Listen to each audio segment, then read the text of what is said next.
In my continuing videos talking about my Mandalorian costume today, I want to talk to you about my bracers.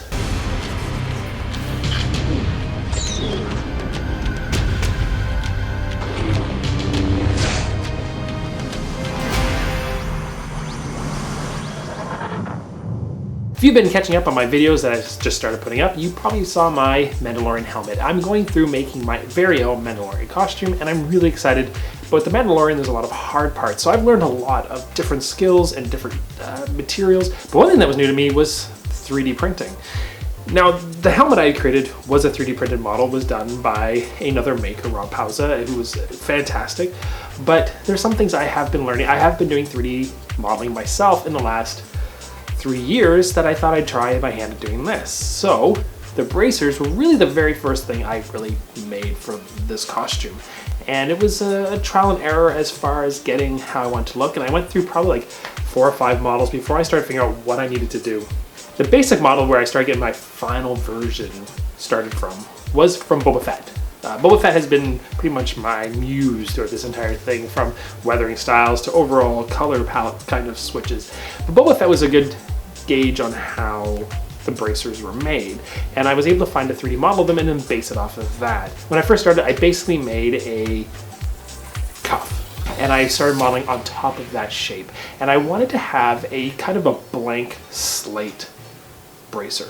The one thing I did take into account too is how I wanted it to open and close, which would be by piano hinges, which I'll go through in a second as well. So I made sure to make like a little area that cut away. The one thing about Dango's bracers was that you could actually see the hinge in it, where sometimes some people don't like to see that, but I wanted to actually see a little bit of the detail to, you know, help it along. Now when you end up with a print here, as you can see that as close as possible, I'll show some close-ups, is that there's a lot of filling, some lines, some fixing extruded layers, and just kind of getting it smooth. And I spent a lot of time, as you see from these photos here, a lot of time getting them as clean, as smooth as possible. That was very important to me with this entire project, because I didn't want it to ever have print lines. After that was sanded and primed and ready to start adding things, what I really enjoyed was the old way of kit bashing, especially for Star Wars, which was utilizing vintage tank model kits. And what that really worked for was getting some really cool, unique, small details, which you're gonna see here. And that's the green and beige and random color things. So like everything from missiles to like brackets to plates to anything that kind of just made it look like something more was in there. The next step obviously is painting. And like I said before in my helmet video, I will go into some more detail about how I made this weathering technique and how we went along with it. But basically, suffice to say is we start off with silver, and then you mask it off and you put the next layer, then you mask that off and you put the next layer, and you mask it off with the next layer, and you go as many layers as you want. And part of the decision of the colors, the final colors that I wanted to go with were, well, both were based on the colors. Now, one paint that I have been really enjoying lately has been the Montana Black series. It's got a really even flow.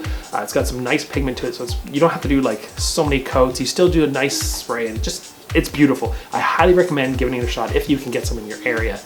And 2 of these colors I wanted to use. First of all, I knew I was going to be using blue as a major armor color and maybe some metal effects, but I want to do something kind of neat. I chose 2 colors in the Montana catalog. One was Space, which is this kind of bluish green metal blued color, and the other one's brown, which is actually called Jawa. So I had to use that. I ended up using it in a few spots of the costume, but I love that Jawa brown. When I got to that final color scheme, I started looking at other things. One thing I did do on the brown bracer was put a remote control button switch on it that actually has some really cool tactile buttons underneath it, which allowed me to still make them pressable, and then adding here and there. I'm still not kind of 100% done with these. I want to add some more stuff, but I thought, let's show them off now. And here we go.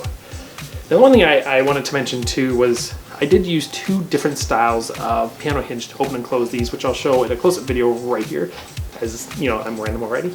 But basically, one thing I noticed is some piano hinges have a little tack mark every 4 inches or so, which helps it as a piano hinge or as a long hinge to be able to open and close without losing the pin inside. However, I wanted to be able to have the other side, which was fine for the one side, but however for the other side, I wanted to be able to remove a pin to get them on and off in the clamshell, and so to do that, I had to track down one that had no tacks. So when I found it did have tacks at the top and bottom, and after I cut that off with a rotary tool, I was able to take out the bar and then create a clamshell for both of these to open up, like so.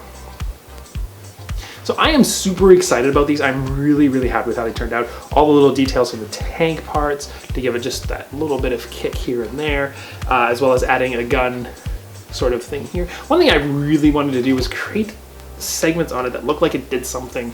I really like the odd color, the fact that they're not the same, that they're not matching, the weathering pattern. That I actually specifically added these raised areas so they can actually have some weathering bump map on it. So anyway, there you go. If you have any questions about these, let me know in the comments below. This is a model that I created. I have played with the idea of making it available online, and it's still something I still may do. I just haven't decided how I want to do it, whether I want to make the copies and be able to cast them, or whether I want to just offer 3D prints, or whether I want to offer the file. But thank you guys so much for your continued support, your subscriptions, and for following along. And I hope you enjoyed the upcoming videos that will be talking more and more about the little pieces of this costume, as well as some other cool, really cool things coming up that I can't wait to share from you.